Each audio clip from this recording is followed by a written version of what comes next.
নজর রাখবো পরবর্তী সংবাদে। বিজেপির পথে এবার হাঁটতে শুরু করেছে কর্ণাটকের উপমুখ্যমন্ত্রী ডিকে শিবকুমার। কারণ প্রশ্ন উঠছে একাধিক স্বরাষ্ট্রমন্ত্রী অমিত শাহের সঙ্গে দেখা করার পর থেকেই, এবং এও জানা গেছে যে স্বরাষ্ট্রমন্ত্রী অমিত শাহের সঙ্গে শিবরাত্রি পালন করতেই তারপরে শুরু হয়েছে জল্পনা এবং কংগ্রেসের পক্ষ থেকে কথাকো।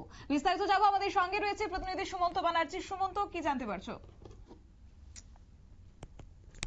দেখো, ডিকে শিবকুমার হচ্ছেন কর্ণাটকের উপমুখ্যমন্ত্রী, এবং একটা সময় ছিল যখন কর্ণাটকে নির্বাচন হয়, গত যে বিধানসভা নির্বাচন, তারপরে এই ডিকে শিবকুমারের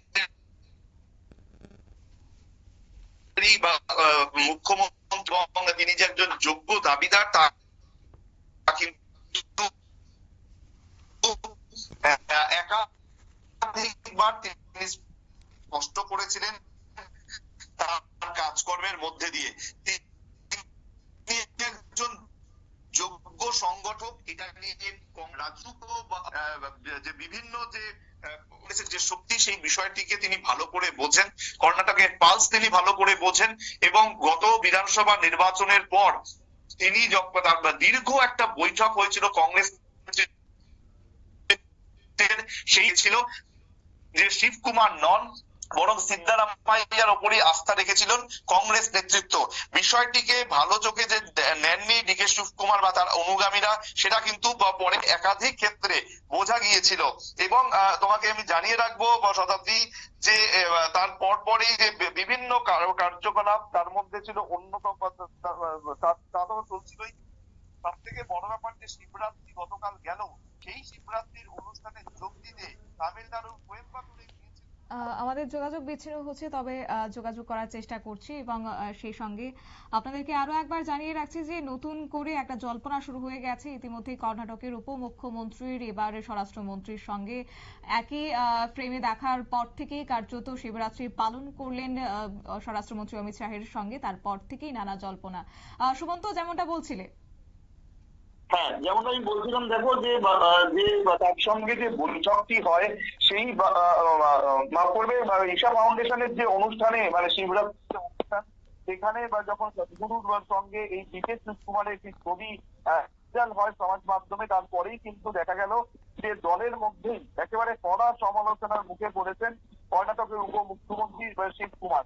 এবং দেখো, যে অনুষ্ঠানে তিনি যোগ দিয়েছিলেন, সেই অনুষ্ঠানে ওই অব্দি ব্যাপারটা হয়তো ঠিক করা যেত, কারণ সদ্গুরুর সঙ্গে রাহুল গান্ধীর সম্পর্ক যে ভালো নয়, সেটা মোটামুটি সর্বজন বিদিত।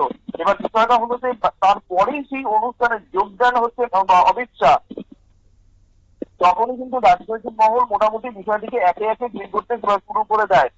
এবং যদিও কংগ্রেসের তরফে সরাসরি এই অমিত শাহের যে উপস্থিতি, তার সঙ্গে দেখা, এই বিষয়গুলোকে কিন্তু উত্থাপন করা হয়নি, বরঞ্চ যে এআইসিসি সম্পাদক পিভি মোহন, তিনি কিন্তু শিবকুমারকে নিশানা করার সাথে লিখেছিলেন যে যিনি রাহুল গান্ধীর সম্পর্কে অবমাননা, সেই ব্যক্তির আমন্ত্রণ তিনি বা কেন গ্রহণ করলেন। এবার কর্ণাটকের যে উপমুখ্যমন্ত্রীর আচরণ কংগ্রেসের মতো ধর্মনিরপেক্ষ দলের নীতির পরিপন্থী, সেটাও কিন্তু ভাবে ভাবে বুঝিয়ে দেওয়া হয়েছে। তবে কংগ্রেসের একটি সূত্র ইতিমধ্যে জানিয়েছে যে রাহুল সম্পর্কে বিতর্কিত যে মন্তব্য করেছিলেন সদ্গুরু, তারপর থেকেই কিন্তু তাদের মধ্যে যে পুরনো বন্ধুরা বা যে দূরত্ব দেখা গেছে। এবং তোমাকে জানিয়ে রাখবো যে ওনার যে চিন্তাধারা, মানে সদ্গুরুর যে চিন্তাধারাটা আরএসএস এর অনুসারী বলেই মনে করতেন কংগ্রেসের নেতৃত্ব।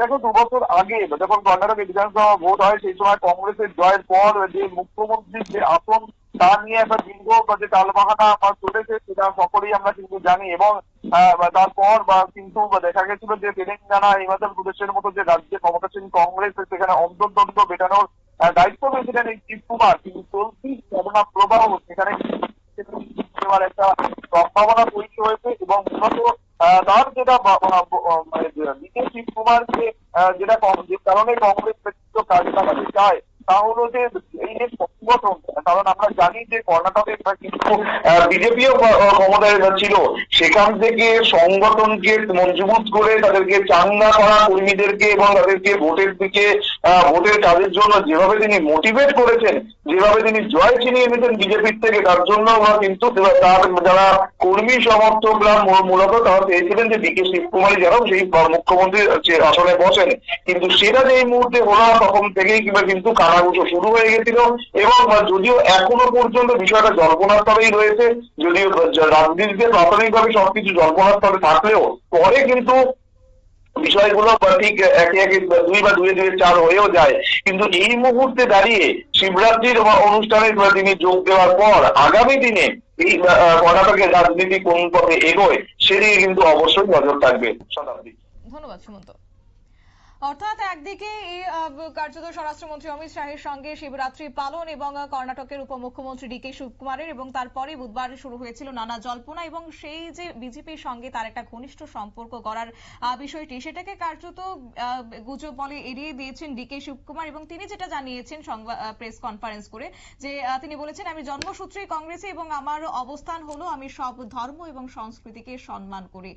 যাই হোক, সাংবাদিকদের সামনে তিনি এই বিষয়টা তুলে ধরেছেন। তবে এখন দেখার বিষয় এই যে জল্পনা, সেটা আদৌ কি সেই দুয়ে দুয়ে চার হয় কিনা সেটা অবশ্য লক্ষণীয় বিষয়। কেননা রাজনীতির ময়দানে যখন সেক্ষেত্রে রাজনীতির ময়দানে একাধিক বিষয় হতে পারে এবং সময় বলে দেয় সবটা। তবে দেখার বিষয় কি হতে চলেছে আগামী দিনে কর্ণাটকের রাজনীতিতে।